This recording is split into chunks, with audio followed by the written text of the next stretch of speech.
As-tu déjà entendu parler de Big Data? Certainement oui, parce que tout comme l'intelligence artificielle, le concept de Big Data est un concept très médiatisé de nos jours. Mais sais-tu réellement ce qu'on appelle Big Data? Et connais-tu les avantages du Big Data que le Big Data donne aux entreprises? Il faut que tu saches que, de par leurs caractéristiques, l'analyse et la modélisation des Big Data a le potentiel de donner un avantage concurrentiel à une entreprise. De plus, l'utilisation intelligente des big data grâce à la data science et au machine learning permet aux entreprises de s'adapter dynamiquement en temps réel à leur marché. Donc, si tu es en entreprise ou bien si tu aspires à travailler en tant que data scientist en entreprise, il faut que tu saches que le big data, c'est vraiment très important pour les entreprises. L'analyse des données big data ainsi que leur modélisation, c'est vraiment très important pour les entreprises. Si l'utilisation appropriée du big data présente de nombreux avantages aux organisations ou entreprises, il n'en demeure pas moins qu'elle présente de nombreux défis à relever, dont les principaux sont le stockage et la puissance de calcul pour leur traitement. Fort heureusement, il existe des frameworks performants pour le traitement des big data comme Apache Spark. Et Apache Spark fait l'objet de mon tout dernier livre intitulé Big Data et Pipeline de Machine Learning. Analysez et modélisez vos données avec Apache Sparkly. Avant de parler de Sparkly, qui est une API de Apache Spark pour R, je vais te définir d'abord ce qu'est Apache Spark. Pour ceux qui ne savent pas, Apache Spark en fait, c'est un puissant moteur open source de calcul distribué dédié au traitement de larges volumes de données. Avec Apache Spark, vous pouvez exécuter parallèlement les tâches concernant l'ingénierie des données, ce qu'on appelle data engineering, la science des données, donc ce qu'on appelle data science, et l'apprentissage automatique ou machine learning sur des ordinateurs. Le calcul parallèle, c'est ce qu'on appelle encore calcul distribué, consiste à décomposer une grande tâche en sous-tâches plus petites, puis les répartir entre plusieurs machines et enfin agréger les résultats de chaque machine. Je vais pas aller plus loin, je te laisse aller découvrir dans le livre. Je vais te présenter le livre et je vais te présenter aussi dans cette vidéo une démo de ce que tu apprendras dans ce livre-là. Alors, Sparkly, c'est quoi? Est-ce que tu connais PySpark? PySpark, c'est l'API Python de Apache Spark. Donc, c'est ce package-là qui te permettra de te connecter à un cluster Spark. Alors, Sparkly, donc comme tu t'en doutes, c'est l'interface R de Spark. C'est un package qui te permet en fait de travailler dans Apache Spark, de bénéficier de tout l'écosystème Apache Spark. Et Sparkly fait l'objet de ce livre. Dans ce livre, je te parlerai de comment euh, je te parle en fait de comment analyser tes données avec Sparkly et comment modéliser aussi ces données avec Sparkly, des données volumineuses. Tu apprendras vraiment à traiter tes données Big Data avec Sparkly. Et ceci te donne vraiment un avantage très important, en tout cas une compétence très importante recherchée par les entreprises, c'est-à-dire analyser et traiter leurs données volumineuses. Sans plus tarder, je vais d'abord te faire une petite démonstration pour te donner de l'eau à la bouche et ensuite te présenter le livre et comment tu peux te procurer ce petit book que je viens de sortir, de publier. Donc place à la démo. Donc là, je me trouve dans RStudio parce que Sparkly, comme je te le disais, c'est un package de R. Donc on va travailler avec R et notamment RStudio. Pour commencer, je vais importer ces librairies-là. Donc, j'exécute. Donc, Sparkly, TDVS, DBI, TD Model. Ça suppose que tu as déjà installé ces packages dans ton ordinateur et que tu as déjà installé une version, en tout cas une version récente de Apache Spark dans ton ordinateur. Et tout ceci, je te montre comment le faire dans le livre. Dans le livre commence par une phase d'installation de l'environnement de travail, à savoir R, RStudio et Apache Spark. C'est très important. Si on n'arrive pas à installer, on ne pourra rien faire. Donc dans le livre, je commence par la phase d'installation. Ici, c'est une démo. Donc je ne vais pas reprendre le livre ici. Donc, dès que tu as importé les packages nécessaires, tu te connectes maintenant à un cluster local de Spark. Il faut savoir que avec Spark, tu peux te connecter à un cluster local, c'est-à-dire à ta machine. Donc, ta machine devient comme un cluster et Spark, lui, va s'occuper de la parallélisation de tes tâches. D'accord? Tu n'as rien à faire. Tu peux aussi te connecter à un cluster en ligne, notamment dans le cloud. Par exemple, avec Databricks, avec Azure, avec AWS, etc. Ici, je te fais une démo de la connexion de Spark avec ta machine locale. Donc, j'exécute ce code-là. Et là, moi, je me connecte en fait à la version 3.0 de Apache Spark. Je pense que c'est la dernière version ou l'avant-dernière, je ne me rappelle plus. Et on attend un tout petit peu pour que la connexion soit effectuée. Voilà. Lorsque la connexion est faite, maintenant tu peux importer tes données. Ici, je travaille avec un fichier CSV. D'accord? C'est des données que j'ai récupérées sur Kaggle. Je te mettrai, en tout cas dans le livre, tu trouveras le lien pour télécharger ces données. C'est des données sur le risque de crédit. Donc, je vais importer mon fichier CSV avec Spark 8 CSV. J'exécute le code et j'attends un peu pour que l'importation soit faite. Voilà. Donc, l'importation est faite. Maintenant, je peux commencer par manipuler cet objet DF là, cette table que j'ai importée. Alors, quelle est sa nature? Est-ce une data frame R? Non. Comme nous allons le voir, c'est une table Spark. D'accord? C'est une table SQL. OK? Mais, fort heureusement, tu peux utiliser certaines fonctions applicables sur des objets R. Tu peux aussi les utiliser sur une table SQL. Pas toutes, mais il y a certaines fonctions. Par exemple, nous avons utilisé class.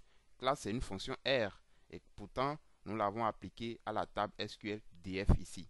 Donc, par exemple, avec TDVest, Sparkly s'intègre très bien avec dplyr. Dplyr qui est une librairie de manipulation des données de TDVest. D'accord? Alors, je vais voir la structure de ma table.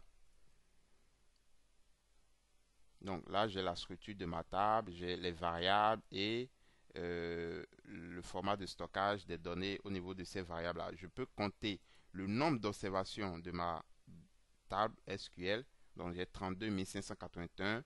Tu peux, Spark, avec Spark, tu peux traiter 2000, une table de données avec 2 millions, 3 millions, 5 millions de lignes d'observation. D'accord? Ici, je suis parti, on est dans une démo, donc j'utilise vraiment une, une table de données plus ou moins euh, petite en fait. D'accord?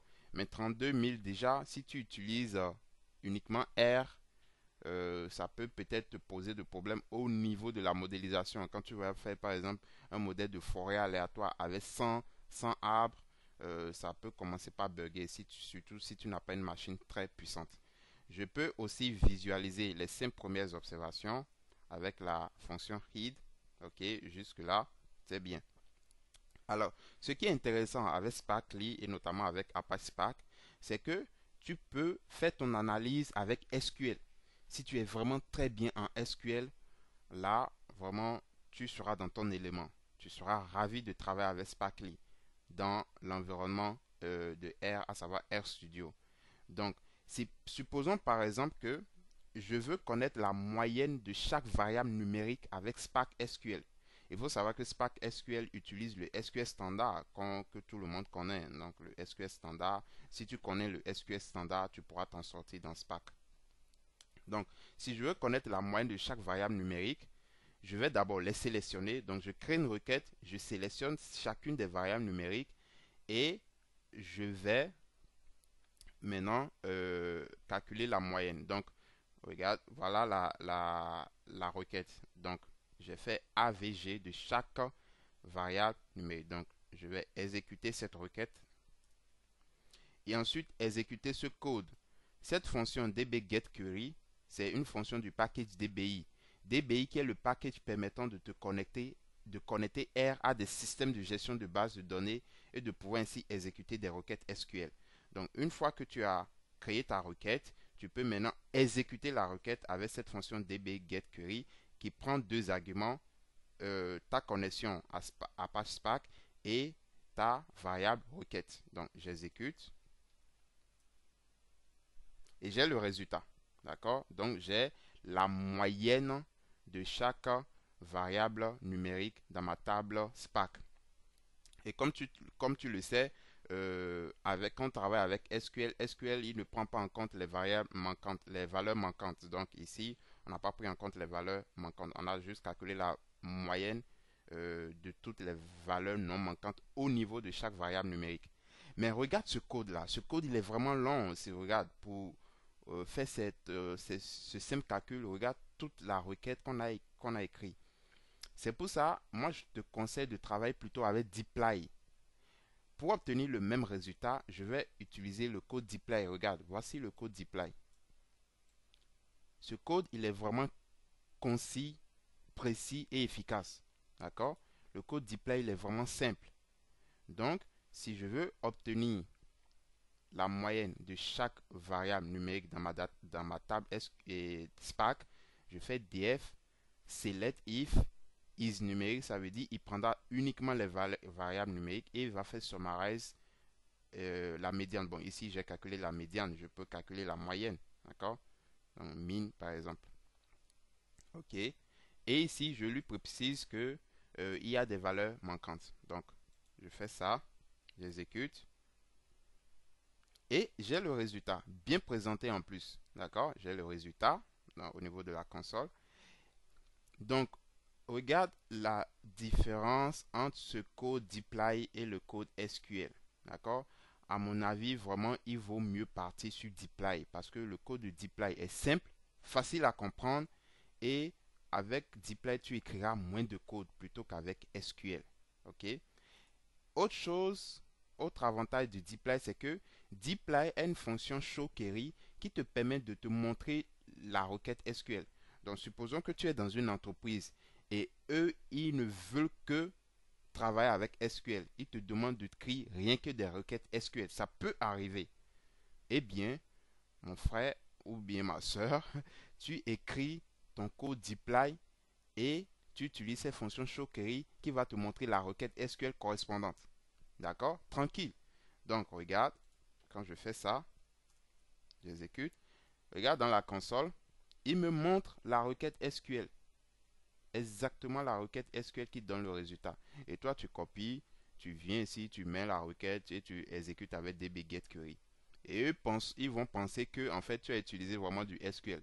Donc, si tu n'es pas très bien en SQL, ne t'en fais pas. Il suffit de maîtriser dplyr et tu vas t'en sortir. Maintenant, l'objet réel vraiment de ce livre, c'est la modélisation. Vous montrez comment modéliser vos données volumineuses avec Sparkly et bénéficier de la puissance de calcul de Apache Spark.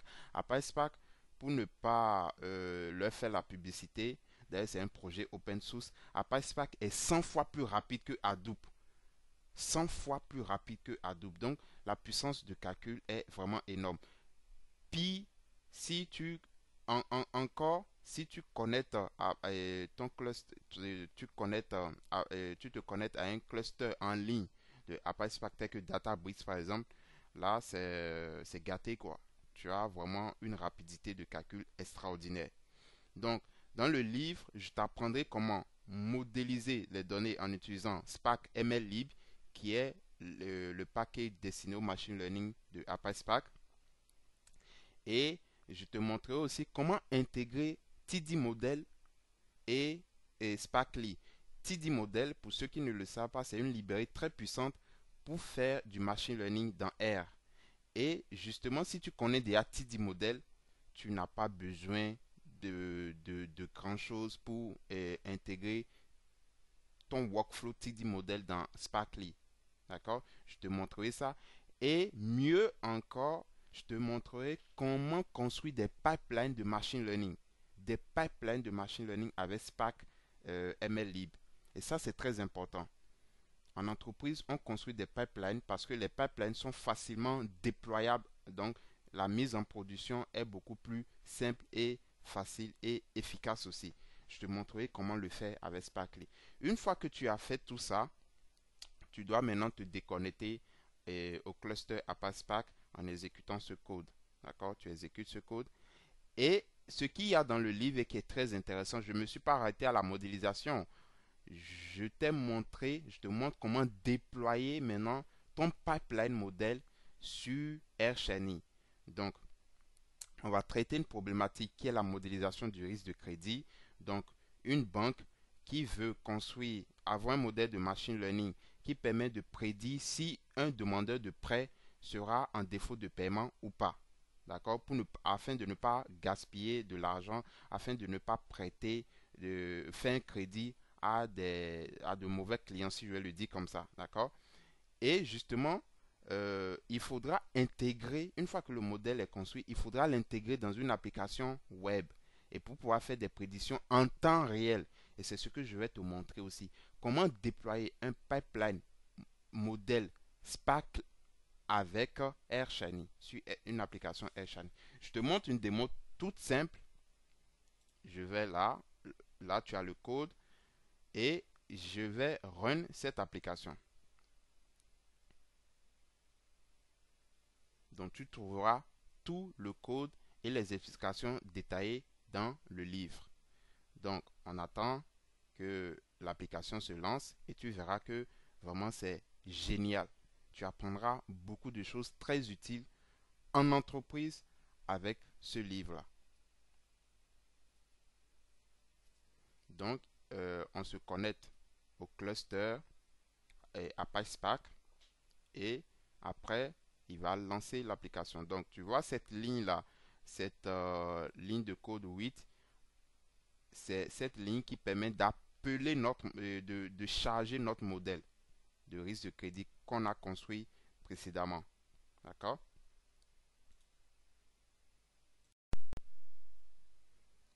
Alors, l'application va être lancée. Et voilà.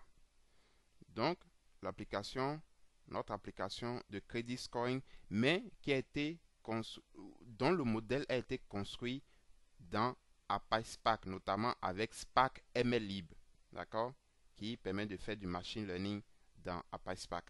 Donc là, tu renseignes les informations, supposons que toi, tu es un agent de la banque, ou bien même vous mettez l'application à disposition des clients. Le client lui-même renseigne ces informations et rapidement, il a le résultat. Est-ce qu'il est éligible ou pas? Par exemple, les informations de ce client-là font qu'il est non éligible au crédit à 85%. Donc, il est non éligible au crédit. Donc, on est sûr à 85% que celui-là, il sera en défaut de paiement. Pardon, si je change par exemple ici, je mets comme revenu annuel 10 000 et 100 000, j'ajoute un 0. Regardez, et je laisse les autres paramètres même tels qu'ils sont. Là, lui, il est éligible au crédit. D'accord? On est sûr à 33% que avec les informations de ce client-là, il ne sera pas, il est éligible au crédit. D'accord? Il est éligible au crédit. Donc, voilà notre application de scoring qui, en fait, est l'aboutissement de toute la phase de modélisation effectuée. Et tout cela, tu vas l'apprendre dans le livre. Donc, c'est un livre à avoir absolument. Si tu codes déjà dans R et si tu as déjà des prérequis dans AirShiny pour le développement d'applications web, alors ce livre est fait pour toi pour augmenter vraiment ta connaissance de l'écosystème R appliqué au big data. Ça, c'est très important pour les entreprises. Voici la petite démo. Alors, où trouver le livre? Le livre, je l'ai publié sur Amazon. Je te le montre. Il est pour le moment disponible sur Amazon, comme la plupart de mes livres. Donc, il est seulement à 9,99 €, même pas 10 euros. Donc, même pas le prix d'une pizza. Franchement, j'ai mis ça à ce prix pour que tout le monde puisse s'en procurer. Parce que je connais l'importance de l'analyse des données big data et de leur modélisation en entreprise. C'est vraiment une problématique qui tient à cœur aux entreprises. Donc, les entreprises ont besoin d'avoir des personnes compétentes pour traiter leurs données volumineuses. Et donc, c'est pour ça que j'ai mis ça à ce prix-là. Ça veut dire que ce prix peut évoluer. Donc, je l'ai mis pour l'instant à 9,99 € pour vous permettre de vous en procurer avant que le prix n'augmente. Parce que à ce prix-là, franchement, c'est comme si je le vends à perte. D'accord? Bon, ça, c'est des détails. Donc là, tu as le livre. Il est disponible pour le moment en version numérique, donc le format Kindle. Donc, te suffit de disposer de la liseuse Kindle de Amazon qui est téléchargeable gratuitement, que ce soit sur Android ou sur iPhone ou bien même sur ton PC. D'accord? Tu l'achètes et tu peux, avant même de l'acheter, tu peux déjà lire le résumé, en fait, une sorte de résumé que j'ai fait ici, et ce que tu apprendras à travers ce livre. Donc, installer Sparkly, une version récente d'Apache dans votre PC, construire et évaluer des modèles de machine learning avec la librairie TD Model, combiner Sparkly et TD Model, ça c'est très important parce que beaucoup de personnes connaissent déjà TD Model. Donc, comment intégrer Sparkly et TD Model, je te l'apprends dans le livre. Comment réaliser une analyse exploratoire des données Big Data en utilisant Sparkly et dplyr. Comment afficher les requêtes équivalentes de code dplyr. Comment construire, entraîner et évaluer un pipeline de machine learning en utilisant Spark MLlib. C'est très important, la notion de pipeline. Si tu ne le connais pas, tu vas le découvrir dans le livre. Comment optimiser un modèle de machine learning en réglant ses hyperparamètres. Et comment déployer un modèle de machine learning dans une application web, notamment avec AirShiny. Il y a tout ça dans le livre. Ensuite, tu peux feuilleter le livre. Ça te donne ça te permet d'avoir un aperçu du livre. Donc, voilà. Je vais commencer par le début.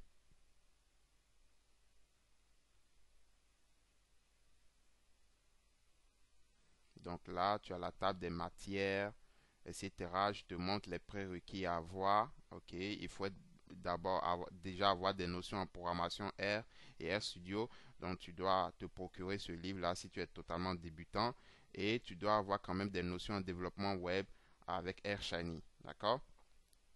Et ensuite, tu as la table des matières. Et tu as une introduction générale où je te définis le concept de Big Data. Apache Spark et Sparkly, c'est quoi? D'accord? L'installation et la configuration de l'environnement de travail. Voilà. Et le machine learning. C'est quoi le machine learning? C'est quoi l'intelligence artificielle d'abord? Et ensuite, c'est quoi? Qu'est-ce qu'on entend par machine learning? Tu as ces définitions qui sont vraiment des fondamentaux pour bien profiter de ce livre-là. Après, nous rentrons vraiment dans le vif du sujet avec TD Model. D'accord? Voilà. Donc, voici un extrait de livre. Tu peux le retrouver sur Amazon, amazon.fr ou amazon.com pour ceux qui sont aux États-Unis. Il y a plusieurs marchés. Je suis sur tous les marchés d'Amazon. Donc, que ce soit au Canada, au Japon, aux États-Unis, en Allemagne, en France, tu peux vraiment te procurer ce livre-là. Et même ceux qui sont en Afrique aussi, ils peuvent se procurer ce livre parce que c'est une version numérique. Donc, il suffit de disposer d'une carte bancaire pour acheter en ligne et vous pouvez vous procurer ce livre-là. Il est seulement à 9,99 €. 9,99 €. J'ai fait exprès de le mettre à ce prix-là pour que tout le monde puisse s'en procurer. Voilà. Merci d'avoir suivi cette vidéo de présentation de mon livre Big Data in Pipeline de Machine Learning, analyser et modéliser vos données avec Apache Sparkly. J'espère que cette vidéo vous a plu. Si c'est le cas, n'hésitez pas à liker, commenter et partager afin que vraiment notre communauté GA Data Tech Consulting puisse vraiment s'agrandir. Pour ceux qui ne sont pas encore abonnés, abonnez-vous. C'est le seul encouragement vraiment que j'ai de voir ma communauté sur ma chaîne YouTube s'agrandir donc avec le nombre d'abonnés. Donc abonnez-vous, ça fait toujours plaisir. Demandez aussi à vos proches qui regardent mes vidéos de s'abonner. Et pour ceux qui sont vraiment intéressés à maîtriser les compétences liées au big data et au machine learning, c'est l'un des livres à avoir absolument. Merci et à bientôt.